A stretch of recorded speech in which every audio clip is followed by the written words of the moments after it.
Hoje nós começamos mais um programa Bendita Hora. Vocês já estão acostumados comigo aqui, cobrindo as férias do Padre Marcos, do Padre Juarez. E nós estamos aqui na nossa Bendita Hora, sagradamente, com os melhores convidados e os melhores conteúdos para vocês que nos acompanham. E é claro, vocês sabem que eu gosto de contar com a participação de todos pelo chat do nosso YouTube. youtube.com/@TV Rede Vida. Lá você vai enviar sua pergunta para os convidados. Mas quem são eles, Hugo? Começo a partir de agora a apresentá-los. E eu tenho uma novidade desses convidados de hoje, porque todos estão debutando na bancada do Bendita Hora. São todos inéditos, carinhas novas. E eu começo por ela, minha amiga Helena Aide. Olá, Obrigado, Hugo. Muito bom estar aqui com prazer vocês. ter você aqui no programa. Muito bom estar aqui com vocês também. Helena é jornalista e biomédica. Ela é formada em jornalismo pela Casper Libero. Casper é uma referência em Uma jornalismo. referência em viu? jornalismo, né? É sensacional. A Laura ficou até feliz, ó. Oi, E a Laura. faculdade que ela faz Verdade. também. Você também é pós-graduada na Casper em Comunicação e Relações Internacionais pela Faculdade de Sociologia e Política de São Paulo. Na festa, isso mesmo. Parabéns, sensacional. Nós vamos falar sobre várias coisas. Tem uma coisa que você é formada em biomedicina pela FMU, né? Isso mesmo, eu fiz essa... é muito difícil, né? Saí do jornalismo para biomedicina, sigo no jornalismo e quero entrar ainda mais na biomedicina. Vamos falar sobre Vamos falar sobre isso. Que maravilha. Quem também fez transição de carreira e vai contar depois, a gente vai explorar isso também, é o Dr. Gabriel Brasil, psicólogo. Ele é psicólogo clínico e oferece consultas voltadas à promoção da saúde mental e ao desenvolvimento humano. Seja bem-vindo, Gabriel. Obrigado. É uma honra ter aqui a sua presença, principalmente para falar dos temas que nós vamos abordar, tá? É uma honra estar aqui também. Uma honra nossa. Doutor Leonardo Souza, cirurgião dentista, prazer. Muito prazer, bem-vindo. muito obrigado pelo convite.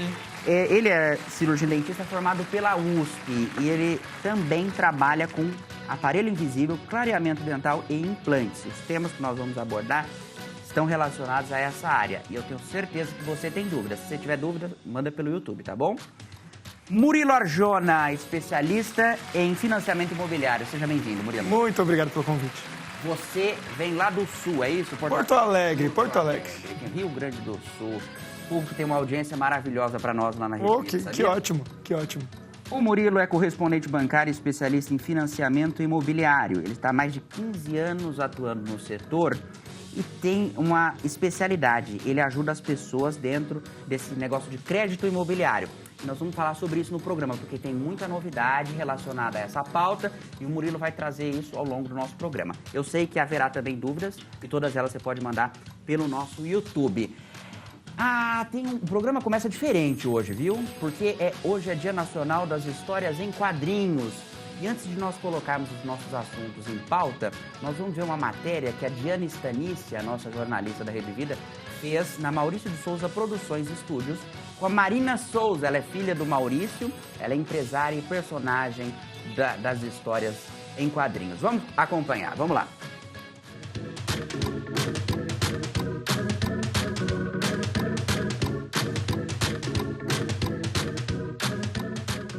Hoje é Dia Nacional da História em Quadrinho e quando a gente pensa em gibis, a gente lembra dessa grande personalidade que está ao meu lado, Maurício de Souza. Nós viemos a MSP Studios para conhecer um pouquinho mais sobre esse universo e conversamos com a Marina, que é filha e personagem das histórias. Eu tive muita vontade de desenhar a Turma da Mônica. Então, esse estímulo sempre foi muito natural, muito orgânico na minha casa e eu desenhava muito mesmo. Eu passava o dia inteiro com uma pranchetinha que eu carregava para cima e para baixo, em viagens, em casa. E eu ficava lá desenhando, treinando os traços da Turma da Mônica. Com 7 anos eu estava fazendo capa de revista já. E o meu pai lá me estimulando. E ele sempre foi muito orgulhoso disso, né? Desse meu traço, da minha personalidade. E aí ele acabou fazendo a personagem Marina, né? Que é a personagem que desenha, que adora desenhar, que é artista. E foi uma grande honra para mim, assim. Eu amo essa personagem de paixão. A Turma da Mônica e suas histórias são passadas de gerações em gerações. A gente tem um histórico aí de gerações que se conectaram com a Turma da Mônica na infância, né? Então, essa responsabilidade aumenta, né? Porque a gente está falando aí de avós, de pais, de filhos, que continuam muito próximos dos nossos personagens e a gente tem que estar ali muito ligado no que está acontecendo na sociedade, nas transformações da sociedade e como a gente consegue continuar se conectando, né, com essas pessoas. Então, uma mensagem que o Maurício sempre passou muito para a gente, né, que o importante é a gente divertir os leitores, né, e enfim, qualquer fã de Turma da Mônica, do universo Maurício de Souza, a ideia é que eles aprendam se divertindo.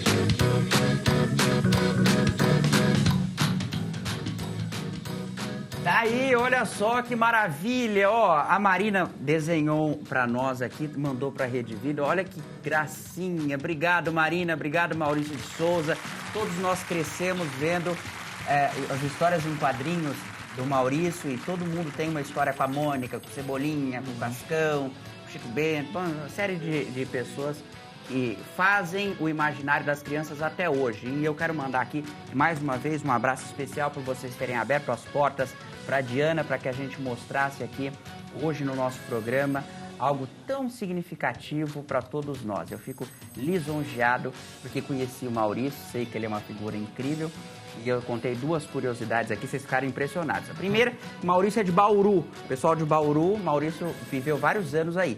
E os primeiros quadrinhos deles foram publicados pela editora Ave Maria, que é uma parceira aqui da emissora, uma parceira da Rede Vida. Então, fica aí essas informações para completar um pouco o nosso conteúdo. E como vocês gostam das notícias do Bendita Hora, eu vou começar chamando as notícias para dar início ao nosso programa, né? Vamos lá, é para isso que o pessoal veio, é para isso que nós estamos aqui. Primeira notícia. Cuidados gerais com a saúde bucal. O que todo mundo deve saber? Doutor Leonardo, o que as pessoas precisam saber para esse cuidado geral com a saúde bucal? Bom, tem uma infinidade de coisas que eu poderia falar aqui, poderia citar. Mas hoje eu trouxe 3 temas aí pra gente discutir um pouquinho aqui sobre saúde bucal. Bom, primeira coisa é o fio dental. Então, muita gente não sabe passar o fio dental direito. Muita gente não passa, isso aí já é natural. Nem todo mundo passa todo dia, mas quando passa, não passa direito. E aí, o que é o fio dental? Primeira coisa, o fio dental não é só para tirar aquela carne que está ali no meio dos dentes, aquele resto de comida que ficou. Você tem que passar o fio dental em todos os dentes, todos os dias. Porque se você só escova os dentes e não passa o fio dental, você não está limpando a lateral do seu dente. Ali, então você está deixando uma parte do seu dente suja. E como que passa da maneira correta? Você tem que entrar com o fio dental entre os dentes e ir deslizando ele de cima até embaixo durante todo o dente. E depois, no mesmo dente, no mesmo espaço, você entra de novo e limpa o outro dente. Isso você faz em todos os dentes. Então, essa é a maneira correta de passar o fio dental. Não é só ficar colocando e tirando no meio dos dentes. No meio dos dentes. Doutor Leonardo, seria então como se a gente estivesse secando, né? Começa secando em cima e vai secando o corpo. Você faz isso com os dentes, então? Exatamente. Incrível. E aí você vai desorganizando aquelas bactérias que estão ali. Tem alguma orientação para a escolha do fio dental? Por exemplo, aqueles com a hortelã, menta e tal? Ou é melhor não? Bom, eu gosto bastante daquelas fitas dentais. Tem o fio dental que é mais fininho, tem a fita dental que é um pouco mais espessa, um pouco mais grossinha. Eu acho mais confortável de passar. Mas assim, só passando o fio dental já tá ótimo, porque já ajuda bastante. A pasta de dente, você tem alguma orientação nesse quesito? Bom, pasta de dente. O importante, isso aí é um assunto polêmico que eu vou falar, o importante é a pasta de dente ter flúor. Então, porque muita gente, hoje em dia, tá na moda recomendar aí a não utilização do flúor, né? Mas hoje, o que a gente tem de estudo na odontologia é que a pasta de dente tem que ter flúor e a pasta de dente com flúor. Então, todo mundo, se olhar ali atrás da pasta de dente, tiver mais, tá escrito 1000 ppm, se tiver mais de 1000 ppm de flúor, é o que basta. Tá? Pode comprar qualquer pasta lá, qualquer marca que você quiser, tendo flúor, tá bom. E, como eu tinha trazido 3 temas, né? O segundo tema é quantas vezes a gente tem que escovar os dentes por dia? Isso é bom, isso é legal. Isso é importante. Todo mundo fala de 3 vezes, né? Uma ao acordar, uma depois do almoço e uma antes de dormir. Mas assim, se você escolher uma escovação e aquela, se for, por exemplo, aquela antes de dormir, que é a principal que a gente fala, porque a gente passa, na hora que a gente tá dormindo, a gente passa muito tempo pouca produção de saliva na boca. E a saliva é o que protege a nossa boca contra a cárie, inflamação na gengiva, etc. Então, se a gente escolhe essa escovação e escova os dentes muito bem, já está resolvido. Você pega lá, escovação antes de dormir, escova durante pelo menos 3 minutos os dentes, passa fio dental em todos os dentes, escova a língua, escova o céu da boca. Isso já resolve. Por quê? Porque demora 24 horas para as bactérias se organizarem na nossa boca. Mas também Então, é polêmica ainda. Nossa. Imagina o pessoal bafudo que vai sair de manhã. Depois, Não, assim... falando que não precisa escovar. Não, é que não precisa. Eu não falei, ó, calma lá. Eu tô falando que precisa escovar. Porque assim, ó, a gente fala assim, ó, putz, tem que Eu passar entendi, fio é dental. o mais importante. A gente tem que passar fio dental, não sei o que, escovar os dentes. Mas assim, se você escovar os dentes, mais ou menos, dá aquela escovada. Aquela enganada. Sim, você dá aquela enganada as outras 2 vezes no dia. E na terceira vez, na última, antes de dormir, você pega e escova os dentes bem escovado, tá resolvido. valeu. Não vai ter cara. Nossa, que maravilha. Deixa eu te falar uma coisa. O flúor que você citou, ele tem na água, né? Tem na água. E é para evitar justamente A cárie. A cárie, Então, né? o flúor foi a maior, assim, a maior política anticárie que a gente teve no Brasil. O terceiro, o Rodolfo estava lembrando. Qual é o terceiro ponto que você Terceiro ponto é o enxaguante bucal. Então, a gente acha que o enxaguante bucal eu faço muito uma relação com a maratona. Você imagina que você vai lá, corre uma maratona, chega suado em casa, fedido, aquele cheiro de ruim, Sim. vai lá e passa um perfume. Vai resolver alguma coisa? Nossa, Não vai resolver nada. muito interessante. É igualzinho o fio dental, não, o enxaguante bucal. Enxaguante bucal. Se você Não escovar os dentes. não escova os dentes direito, chega lá, dá aquela escovada daquele jeito, né? Escova os dentes, 2 minutos, 2 minutos não, 30 segundos escovando os dentes, aí deixa lá cheio de bactéria boca, cheio de resto de comida e acha que o enxaguante bucal vai resolver seus problemas, vai matar 99,9% das bactérias, como dizem por aí, né? Não vai resolver, vai chegar lá, você vai estar cheio de resto de comida na boca, cheio de bactéria na boca e vai jogar um perfume por cima. Então não resolve. O enxaguante bucal a gente só orienta a usar, por exemplo, aquela pessoa que já tem uma excelente higiene bucal e continua tendo cárie. Aí a gente vai lá e passa um enxaguante bucal anticárie, porque essa pessoa já está escovando os dentes bem. E mesmo assim ela tem cárie. O que é isso? É fragilidade? Bom, a cárie é uma doença multifatorial. Ela, na verdade, a cárie ela acontece por não é assim, a gente acha que a cárie é aquele buraquinho que fica no dente, né? Mas, na verdade, ela é uma doença que está acontecendo na boca. Você tem um desequilíbrio bacteriano na sua boca e essas bactérias desequilibradas, elas vão deixar aquele ambiente ácido e esse ácido vai corroer seu dente.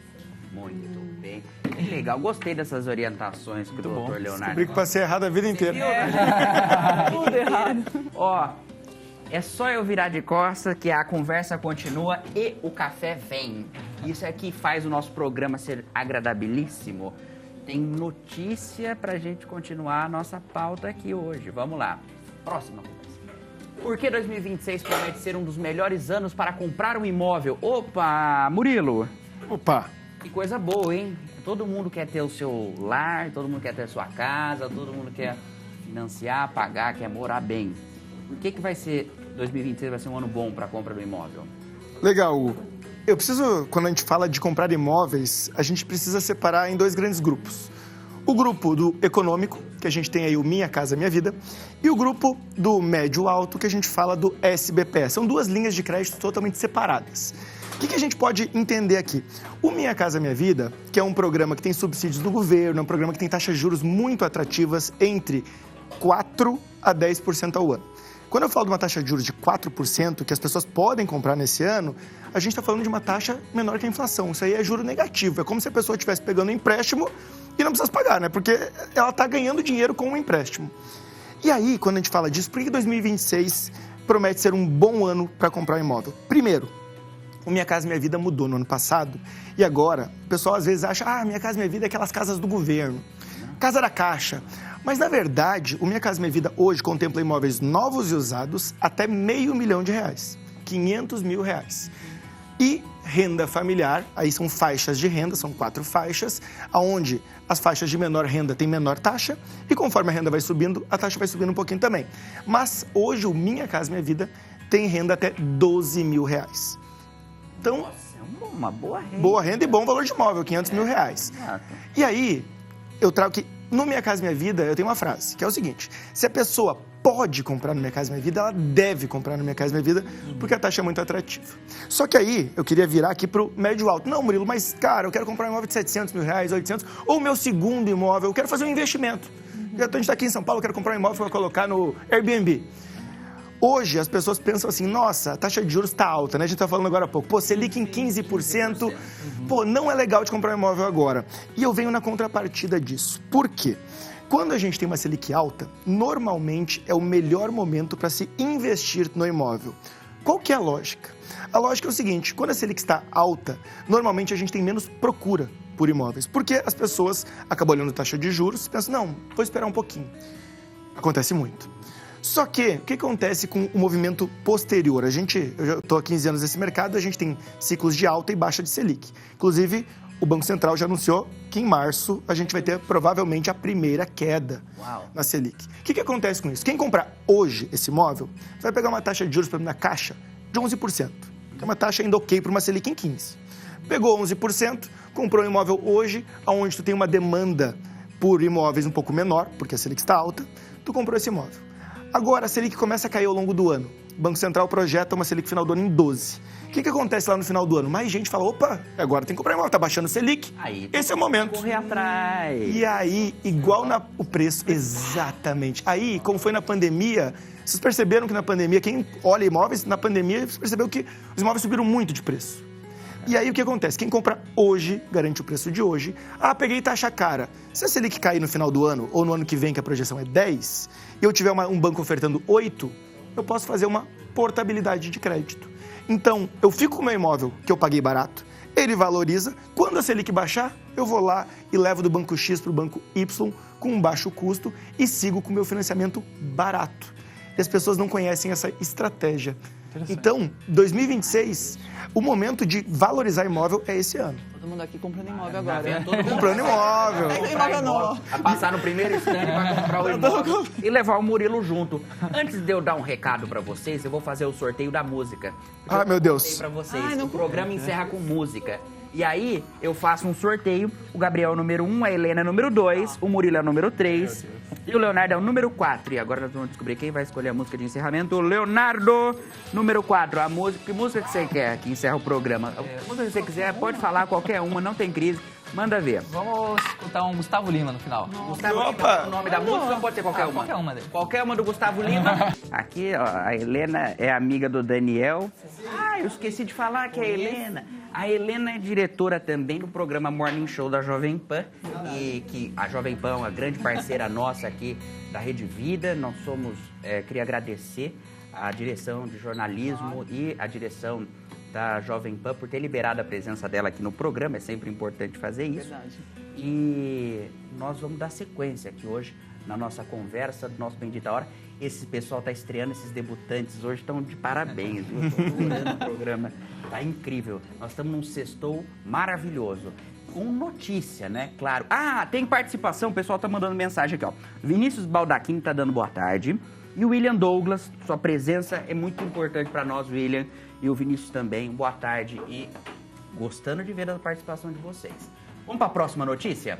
Vamos ver o que nos espera. Mudança de trajetória. Como enfrentar os desafios da transição de carreira? Justamente com a Helena, que vem falar sobre isso. Você atua no jornalismo há muito tempo. Sim, muito Mas tempo. num determinado momento você fez biomedicina. Por que surgiu isso na sua vida?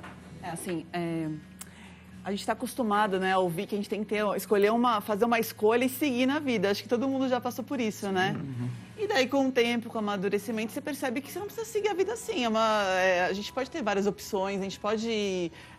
nosso cérebro, né, nossa vida, multitask, a gente pode aproveitar disso, né? Uhum. E aí, na pandemia, eu tive a oportunidade de estudar biomedicina, que era um desejo meu muito, assim, remoto, que depois que eu fiz o jornalismo, eu achei que eu não ia realizar mais. E tive essa oportunidade, resolvi abraçar. é muito diferente, né? Você tá com essa carinha porque é muito diferente, É, Hugo? totalmente. Então, eu ia falar uma pergunta, pode concluir. É porque assim, eu sempre estudei humanas, gosto de filosofia, gosto de história, estudei relações internacionais, geopolítica, mas sempre me interessei pela área da saúde, pelo ser humano, pelas células, com o funcionamento das coisas, como a gente, né, o que nossa alimentação é capaz de fazer, o que é todo esse movimento, né? E aí eu falei, por que não? Vou aproveitar que eu tenho um tempinho livre, apesar de estar sempre trabalhando no jornalismo, tinha um tempo mais livre, acho que todo mundo na pandemia teve um tempo um pouco mais livre, né? E resolvi estudar, me formei, fiz residência, fiz os estágios, sempre me adequando. Helena, eu fiz a carinha de assustado pelo estranho seguinte, porque você dirige um programa na parte da manhã que é de uma dinamismo e que exige, assim, uma... extenua, cansativo. É hard news, é notícia. 24 horas. 24 horas, política e tal. Sim. Daí, a gente está falando de biomedicina, que é uma coisa que não vai exigir essa celeridade, até porque pesquisa médica leva anos. Sim, e ainda assim, eu ainda enveredei para o lado da estética. Então, assim, é bem pontual, é a calma, é a tranquilidade, né? Você tem que ser meticuloso. Então, realmente, eu acho que aí mexe as minhas 2 áreas do cérebro, sabe? Aquela coisa assim, de Alzheimer, acho que eu não vou Não vai sofrer. Não vai, porque você é elétrica, você não para, você é agitada, dinâmica. O psicólogo daqui a pouco pode nos ajudar a dar um diagnóstico. Ele tá analisando, né? Tá o tempo todo. Não me analisa muito. A Helena no programa, já estive lá algumas vezes, e ela é totalmente elétrica, frenética. Você tá dirigindo ali uma coisa ao vivo, é insuportável isso, mas ela conduz isso muito bem. É que nem o Rodolfo aqui, doido, ao vivo.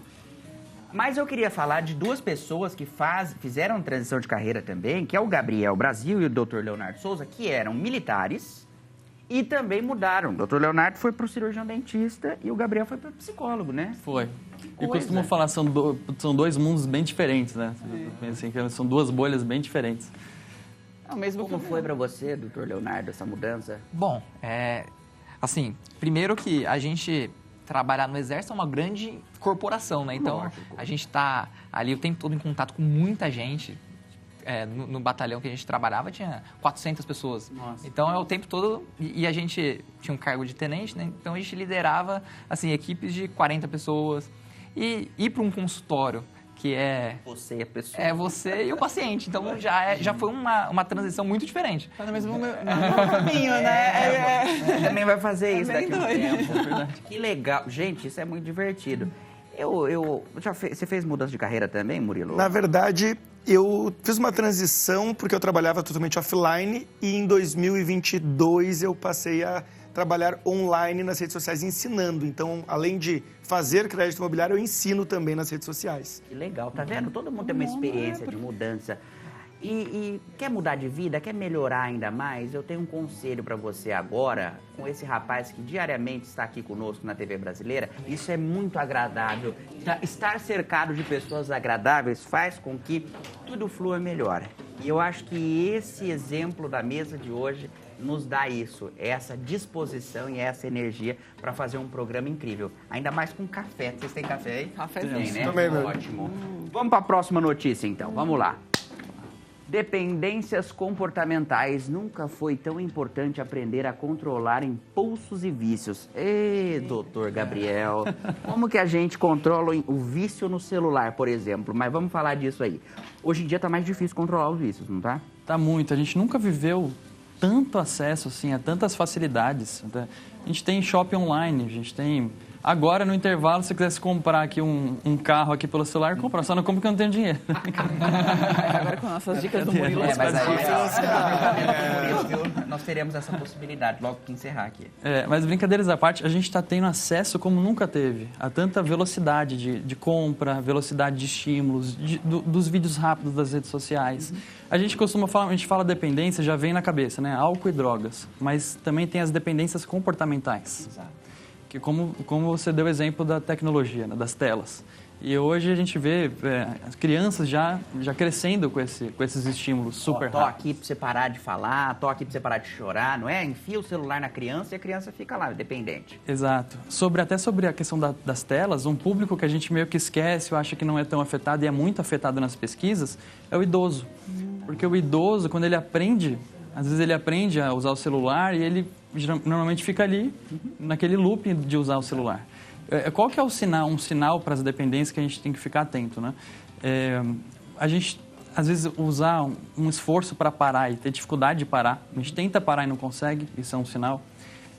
A tolerância, que às vezes a gente começa usando um pouco, por exemplo, o celular. Já a gente está usando 2 horas, não percebe, já são 3 horas. Ou até falando de álcool e drogas, a gente começa bebendo uma vez por semana, já está bebendo de sexta também, de quinta e de terça de manhã. Então, a tolerância é um efeito que a pessoa vai precisando demais para ter o prazer que ela tinha antes. Os conflitos de valores, porque às vezes aquilo ali já não está mais... Começa divertido, começa legal e depois vai perdendo a graça. Né? Gabriel, desculpa te interromper, mas tem um vício que as pessoas estão adquirindo, principalmente pela facilidade com a rede social, que é jogo de apostas, né? Esse negócio é um perigo, eu gosto de alertar. Com certeza. Isso, porque isso acaba com famílias também, tanto quanto álcool e drogas e tudo mais. Está sendo um problema, não é? Com certeza. A gente, por exemplo, taxa muita cocaína. As apostas, elas podem acessar níveis parecidos de uma dependência da cocaína. Existem artifícios que a neurociência ela evolui, não só para o profissional de saúde mental, mas também para todos, né? E existem artifícios de neurociência mesmo, assim, estímulos para fisgar a atenção daquela pessoa, para entrar no uso das bets, das apostas. E existe toda uma normalização, está em todos os lugares, né? Você vê em camisas, não vou entrar em detalhes, mas... Então, existem muitos artifícios, que a gente chama até de dados obscuros, assim. E, por um lado, existem também campanhas e todo um combate também para regulamentar essa situação. Porque, realmente, a pessoa ela pode acabar entrando num looping, numa escadaria. Começa com a brincadeira. Não, eu só tô brincando aqui, imagina, é um divertimento, tá? Quando você vê, meu amigo, você perdeu sua casa. E aí depois não dá pra comprar depois com as dicas do Murilo, viu? Não é assim, olha, a gente brinca, mas é muito sério. Sim. A dependência de jogos, ela é assustadora e acaba com famílias. Hugo, posso contribuir num ponto aqui? Inclusive, é tão sério que os bancos estão olhando para isso. E hoje, nas análises de risco, o que é análise de risco? O Hugo vai comprar um imóvel, ele passa por uma análise de risco, passa o CPF lá, aprova ou não. Eles já estão mapeando o uso de apostas. Então, se o teu perfil passou por Pix que foram enviados para bets, o risco de aprovar o teu crédito, ele cai. Olha, interessante. Porque eles sabem que tu pode ter um problema financeiro em breve. Tá vendo você que nos acompanha? E, às vezes não é você que está assistindo, mas você sabe de alguém que está assistindo. Então é bom que vocês façam esse alerta. Em todos os aspectos, tanto da bebida, como da aposta, como de qualquer coisa, né? Posso tirar uma dúvida? Fica à vontade. Mas como que a gente consegue, assim, evitar, assim, pelo menos, dar umas dicas pra gente evitar cair nessa armadilha, né? Claro, a armadilha do vício, a gente chama de vício para as pessoas entenderem, né? É a gente não pensar, a gente não para pensar. Quando a gente vê, a gente já está fazendo, a gente entra numa urgência.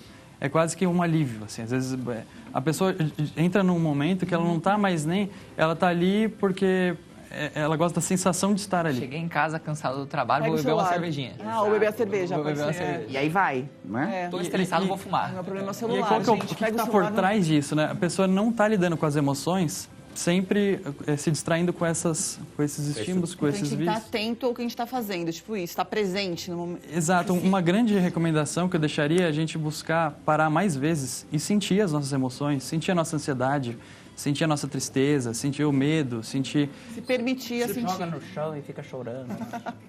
E isso é regulação emocional. A gente busca regulação emocional em coisas, em estar fazendo, em estar substituindo e, na verdade, a gente está só complicando. Afundando-se. O Gabriel, ele me falou uma coisa interessante. A gente veio junto, né? Porque a gente é amigo. Tenentes. Ele falou uma coisa interessante pra mim no carro, foi o seguinte, ele falou assim, ó, as dependências comportamentais, que ela tava falando de celular, ela é muito diferente da dependência química. Porque a dependência química, você chega e para de usar cocaína. Agora, como é que você vai parar de usar o celular? É muito complicado. Eu luto com isso todos os dias, Olha, é muito bom, mas eu tenho que seguir para a próxima notícia aqui. A gente Claro. pode voltar daqui a pouco a falar sobre isso. Próxima notícia: o risco da endocardite com a falta de cuidado da saúde bucal.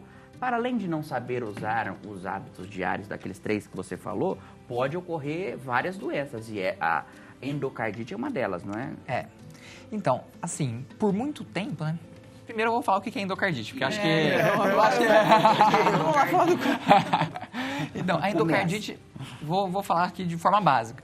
É quando uma bactéria cai na sua corrente sanguínea e o sangue ele passa pelo coração, né? Chega no coração e as bactérias encontram algum lugar, normalmente a válvula cardíaca, para se proliferar ali. Então, ela coloniza a parte interna do coração. E isso aí causa uma série de problemas. Pra você ter uma ideia, ainda hoje, com os antibióticos que a gente tem, entre 20% e 40% dos pacientes que têm endocardite morrem. É alto assim? Então, e o dentista, por muito tempo, ele foi considerado vilão da endocardite. Por quê? A gente faz uma cirurgia, por exemplo, tira um dente, e a boca, como é cheia de bactérias, você vai ali jogar a bactéria dentro da corrente sanguínea. E aí pode ser causada a endocardite. E por isso foi colocados vários protocolos que hoje em dia não é mais assim, né? De sempre que você vai, por exemplo, arrancar o dente do siso, você tem que tomar antibiótico antes. Acho que todo mundo que foi tirar o dente do siso, o dentista foi lá e passou antibiótico antes. Mas, na verdade, não é bem assim que funciona. A gente tá nossa corrente sanguínea está o tempo todo exposta a bactérias, que a gente chama de bacteremia transitória. Por exemplo, se você cortar aqui a mão agora, você acha que não vai entrar bactéria na corrente sanguínea? Pode ter um teto, né? Se você escovar os dentes, quando você escova os dentes, você passou uma semana sem passar fio dental, e vai passar fio dental, o que acontece? Vai sangrar. Vai sangrar, o que está acontecendo ali? Tem bactérias entrando em contato com a sua corrente sanguínea. Então, várias vezes, bactérias entram em contato com a corrente sanguínea. Mas o problema real da endocardite são pacientes que são suscetíveis a isso. Que são pacientes que têm próteses valvares, que é prótese na válvula, né? Ou já teve algum problema de endocardite prévio, ou nasceu com um problema de válvula cardíaca. Esses pacientes são suscetíveis à endocardite. Tirando esses pacientes, não é necessário a gente ficar receitando antibiótico antes das cirurgias. E a gente causa, com essa receita, um outro problema, que é a resistência ao antibiótico. Então, às vezes, você vai receitar um antibiótico sem necessidade para um paciente que não tem risco nenhum de endocardite. Vai lá e receita amoxicilina. Amanhã, quando ele fica doente e precisa tomar amoxicilina, o antibiótico não funciona. E aí, a odontologia também virou vilão da resistência aos antibióticos. Então, hoje, a gente tem que pensar o seguinte. Primeiro, um paciente que ele não tem nenhum problema no coração, ele não tem risco de desenvolver endocardite. Ele tem o mesmo risco na cirurgia odontológica, é o mesmo risco dele desenvolver endocardite quando ele cortar a mão. Qualquer lugar. Qualquer outra coisa. Tá? Qualquer outra coisa. É mais do que você está suscetível do que... muito bom. Olha, é bom saber disso. Primeiro que eu não sabia o que era endocardite. Segundo, olha, você tá vendo como são as coisas? Da boca você pode ter problema no coração. Pode. Não é só doença do Chagas que dá problema no coração. Faz tempo que você não ouve esse termo, né? Doença do Chagas. Vamos para a próxima notícia aí que eu quero continuar o nosso assunto falando sobre coisa muito boa. A Caixa voltou a permitir mais de um financiamento por CPF. O que muda para o mercado imobiliário? Opa, vai vender mais apartamento esse ano, hein, Murilo? Exatamente. Isso que eu não sou corretor de imóveis, eu só trabalho com o crédito, né? Você só lida com crédito. Eu só lido com o crédito. Mas esse ponto, ele vem colaborando com o que eu trouxe antes. A gente ficou o ano passado inteiro com a Caixa fazendo apenas um financiamento por cliente. Isso. Por quê? Porque tem uma questão de funding, que os bancos estavam com um pouco acesso a funding caro, Selic alta. Funding é o quê? Funding é o recurso que o banco busca para te emprestar, porque ele não empresta dinheiro dele, não. Entendi. Ele busca dinheiro do governo ou de outros lugares. Normalmente, aplicações, né? O banco usa muito poupança, e poupança a gente sabe hoje que é um produto que pouca gente gosta, né? Tá cada vez fugindo da poupança. E essa evasão traz um problema de funding, que é os bancos têm menos acesso a esse dinheiro. Com isso, eles criaram, no ano passado, várias travas. Os bancos privados subiram juros e a Caixa falou o seguinte, tu já tem um financiamento? E acontece muito, tu tem um financiamento, tu deve pouco. Eu devo só 50 mil reais para quitar. Eu queria comprar aquele outro lá de 300. Pode não. E a Caixa travou isso. Deixou durante um ano os clientes, se tu já tem um, eu não vou te emprestar de novo. Se eu tenho pouco dinheiro, o que eu faço? Eu vou emprestar para quem não tem. Tu já tem um, fica com o teu aí. E ela fez isso durante 1 ano. Nisso, as opções seriam alguns outros bancos, só que normalmente a taxa é um pouco mais elevada. Aí, em novembro agora, a Caixa, por um motivo que em outubro entrou uma nova linha, que o Conselho Monetário Nacional, junto com o Banco Central, criou um novo produto onde o crédito imobiliário agora, nos próximos 10 anos, deve crescer 100%. Então, por isso que eu disse, é ano de comprar imóvel, porque o crédito vai aumentar muito. Em outubro entrou essa decisão, onde muda aí toda a questão do crédito imobiliário e os bancos começaram a flexibilizar, baixar juros e a Caixa voltou agora a financiar mais de um por CPF. Com isso, a gente tem 2 movimentos. O primeiro, quem não podia, pode. E o segundo, de novo, os preços vão aumentar. Porque se antes tu estava limitado a não comprar, tu não ia procurar imóvel. Agora a demanda continua aumentando. Então, outro ponto colaborando que 2026 é um bom ano aí para a gente começar a olhar para esse mercado. Murilo, tem aquelas classificações IHF, aquelas coisas todas, são 3 categorias, Tem 3 categorias, porém isso é uma característica de imóveis populares de São Paulo, né? É uma lei municipal de São Paulo. O resto do país não funciona? Não tem, não. Alguns municípios têm algo parecido, que são incentivos, né? O HIS1, o HIS2 e o MHP são incentivos para as construtoras construírem imóveis em regiões mais bem localizadas, para não acontecer o que acontece muito, de tu marginalizar as periferias. O que é isso? Os lotes mais baratos ficam onde? Periferia. Então, a prefeitura ela fala o seguinte, olha só, se você construir para pessoas de baixa renda, Minha Casa Minha Vida, como eu falei, faixa 1, 2 e 3, eu te permito, nesse terreno aqui que tu só podia fazer 50 unidades, tu faz 100. Então, ela te dá um incentivo fiscal e tu constrói para pessoas com renda menor. Mas é só para o município de São Paulo, é uma curiosidade. Que interessante isso, eu não sabia dessa flexibilização de lei. Mas olha, é uma vantagem para você que mora no resto do país, em todo canto do país e nos acompanha. Por quê? Porque às vezes você tem uma vontade, você mora num apartamento, já comprou, está morando, mas tem a condição de ter um novo. Tem que lembrar sempre de que é bom ter a condição de pagar os 2. Importante. É só pegar, tem que, né, e ficar sempre atento aí, fazer um planejamento. Você auxilia nessa questão do planejamento financeiro? Você dá aquela orientada? Sim, é sempre muito importante, né, a pessoa que vai fazer a aquisição, ela estar confortável com as 2 parcelas, porque agora pode 2, mas tu tem que estar confortável com os 2. E, claro, o banco faz análise de risco. Tem um limite? Sim, não tem limite, pode ter 2, 3, 5. Não, mas estou falando assim, tem limite financeiro da renda? Sim, hoje você pode comprometer 30% do valor da renda bruta com todos os financiamentos. Ótimo, né? Perfeito. Mas muitas vezes esse imóvel pode virar renda, né? Se tu já tem um, tu pode botar o outro para alugar e virar renda também. Muito bom. Próxima notícia no nosso Bendita Hora, que depois dessa eu fiquei muito feliz. Como enfrentar a ansiedade e regular emoções. Nossa, eu vou ficar atenta dessa. Essa eu quero saber também. Vou ficar assim, Atenção. todo mundo assim, muito... Como enfrentar a ansiedade e regular emoções, Gabriel? Assunto bem presente, né? Inclusive no dia de hoje. Eu mesmo estou sentindo ansiedade agora. O Gabriel tá com ansiedade. Foi o café que deram pra ele, gente. Que deixou ele... Essa deveria ter sido a primeira pergunta, para todo mundo ficar assim. Já quebrou todas as expectativas. Não, fica assim, não. Isso é bom. A ansiedade, ela não necessariamente é algo ruim.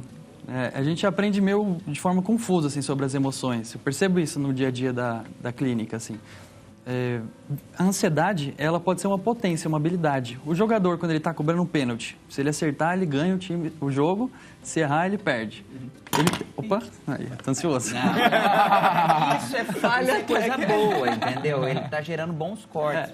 O jogador, ele tá ansioso nesse momento, mas ele fez toda uma técnica antes de enfrentamento da ansiedade e regulou a ansiedade. Eu falei brincando, mas estou mesmo ansioso. Mas eu tô aqui.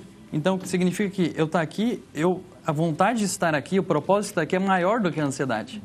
Então, a ansiedade, ela não é algo ruim. Se a gente ficar tentando fugir dela, a gente aumenta ela. Como colocar uma bola de basquete numa água, afundar a bola de basquete na água, ela vai subir de novo.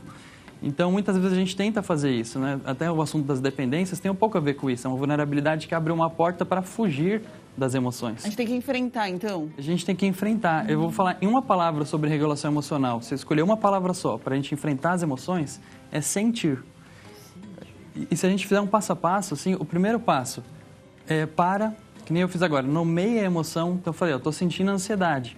Quando eu falo isso, o que é ansiedade em sintomas físicos, né? O corpo quente, mas o dia não está quente. Mãos trêmulas, tontura, frio na barriga. Isso são sintomas característicos de ansiedade. Dor de cabeça. Então, você para sentir essas sensações. Você fala assim, estou ansioso. Quando eu falo isso, eu já estou mandando sinais aqui para a parte frontal do meu cérebro, que é o córtex pré-frontal, que é a parte que é responsável pela reflexão e tomada de decisão. Então, o simples fato de parar e nomear, dividir com alguém que, estou ansioso agora. Eu já regulei uma parte da minha ansiedade. A gente não vai eliminar, mas ela está um pouco menor. Eu consigo falar, consigo me comunicar. Então, essa é a regulação da ansiedade. A ansiedade, tem pensadores que até falam assim, que ela é como uma tempestade. Ela vai vir, a gente não tem controle de dominar, então a gente tem que aprender a conviver com ela. Então, o que eu gostaria de passar uma recomendação? Quando ela se torna um problema? Quando ela está muito intensa, com uma duração grande, com uma frequência grande. Por exemplo, atrapalha o sono, atrapalha relacionamentos, a pessoa deixa de fazer coisas que tem vontade de fazer porque está ansiosa, ou a pessoa perde prazer, às vezes, por isso que a ansiedade esbarra na depressão, às vezes, perde prazer por coisas, perde vontade, fica muito irritado, com muita preguiça. Isso são exemplos de quando a ansiedade ela já está, a gente chama de patológica, ela já está beirando a um transtorno, um adoecimento psíquico. E quando que a ansiedade se torna a TAG? Quando se torna, desculpa? Quando a ansiedade se torna a TAG? A transtorno de ansiedade generalizada. A TAG ela é uma ansiedade constante.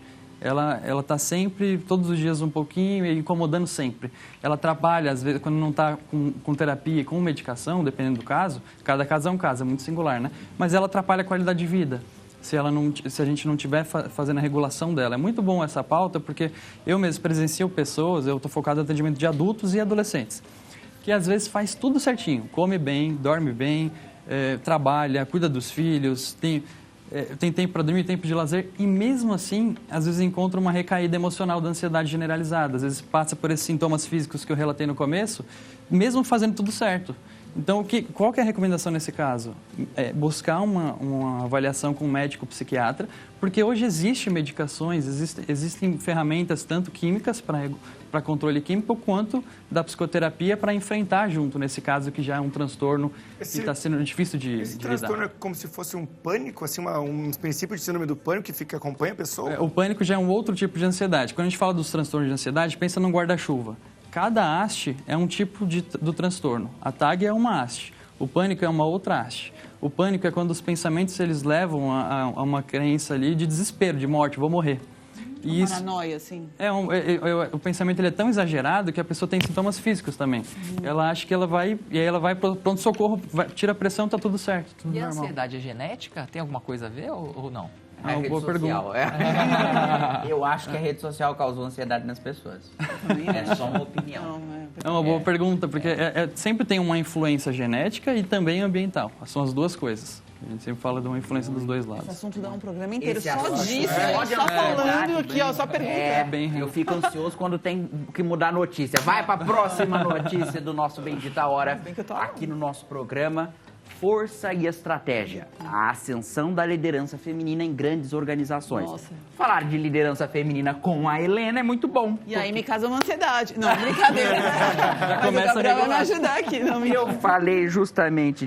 Marca o horário. Todo mundo sair daqui com... Todo mundo marcado. Já vai sair fazendo compra de imóvel. Helena, falar de liderança feminina é muito importante. Eu acho, no dia de hoje. E você representa isso muito bem, porque você está ali à frente de um programa significativo. Obrigada. Mas você, na sua carreira, lidou com muitas coisas e viu muitas mulheres bem-sucedidas. Sim.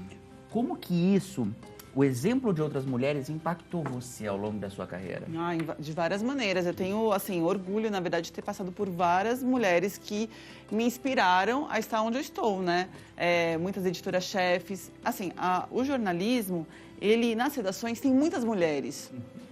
Mas nem sempre nos cargos mais altos, né? Não só no jornalismo, mas acho que em todas as organizações, né?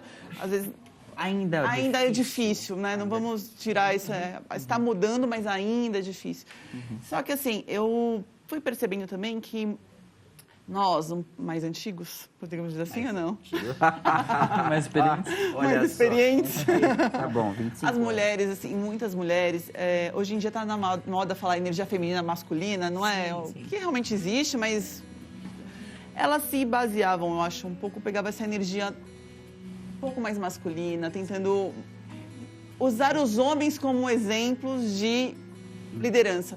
E eu acho que a gente tem nossa própria essência maravilhosa de maternar, de acolher, e eu acho que as mulheres que entendem isso e usam isso para liderar, elas conseguem chegar num lugar muito mais autêntico, né? E manter essa autenticidade, manter o espírito de mulher, sabe? Só nós temos isso, Só não a é? mulher tem um jeito doce De lidar com as coisas, com as dificuldades, com os desafios, né? Então, assim, a gente não precisa gritar para poder ser ouvido. Acho que a gente tem que saber disso. Não precisa gritar, não precisa mudar o tom. Às vezes é difícil, obviamente, né? Mas a gente tem que entender, escutar, trabalhar com a escuta, que eu acho que a mulher tem mais que o homem às vezes, não é? E é por aí. Mas... Vamos citar um exemplo na TV brasileira de uma grande mulher, Hebe Camargo. Ah, nossa, Uma maravilhosa. referência na TV brasileira. Sim. Outra liderança, outra figura. Mas é uma figura assim, na frente das câmeras, sempre tiveram mulheres muito fortes e impactantes. Exato. Né? Mas ela foi a primeira. Ela começou na TV Paulista. De você poder liderar mas não. Ela foi. Eu amo. Nossa, ela caminhou. Ela caminhou, ela abriu. Ela correu para vocês caminharem. Não, eu sempre falo, quando eu vejo uma mulher crescendo, eu fico muito feliz, porque eu vejo assim, é o caminho. Tá abrindo caminhos para mim e para outras mulheres. Quando eu tô nesse lugar, assim, de poder estar, por exemplo, na frente de um programa, eu falo, outras mulheres também vão poder estar nesse lugar, entendeu? E aqui a gente tá só né, Quatro rapazes. Quatro rapazes e uma moça, Mas, assim, é um pouco da sociedade, né? Nos lugares, assim, onde a voz ainda conta, as mulheres têm muito que lutar, que batalhar, né? Se inspirem na Helena e em inúmeras outras mulheres. A Luísa Trajano também é um ótimo exemplo. Nossa, a Luísa Trajano. Sim, na sociedade tem milhares de mulheres. Aqui você perguntou mulheres na minha profissão, né? E aí, a gente encerra esse programa já com a música do Gustavo Lima. Ah, boa. E qual vai ser? É de Barretos, né? Então, família de Barretos. A Helena é de Barretos. Que música encerra o nosso programa? Muito bom. A gente pode cantar sem som, né? Não, vamos cantar hoje. Helena, obrigado. Obrigada. Foi um prazer. Foi um prazer contar com a sua presença aqui no programa. @helena.aid, H-A-Y-D-E-E. Obrigado mais uma vez, viu? Um abraço pra turma da Jovem Pan, meu nome. Você vai chegar lá. Você, Gabriel Brasil. Muito obrigado, Gabriel. Obrigado você também, vocês. Você não fique ansioso das próximas vezes, porque você foi incrível durante a sua participação aqui no programa. Vai voltar muitas vezes, viu? Obrigado pela oportunidade. @gabriel.brasilf, tá lá no Instagram. E no canal, @Brasil na Escuta. Um sobrenome legal esse, né? Doutor Leonardo Souza. Obrigado, doutor Leonardo. Muito obrigado pela oportunidade. E se quiser me convidar mais vezes, estarei aqui. Não convidou isso aí. Ele não tá ansioso. @dr_Leonardo Souza. Vai ser convidado, obviamente. Escolheu a música, vai ser mais convidado. Tô ficando com ciúme aí já. Murilo Arjona, obrigado, Murilo. Eu que agradeço. @Murilo Arjona. É isso aí, muito obrigado a você. Sextou, ótimo fim de semana. Fiquem com Deus e até semana que vem.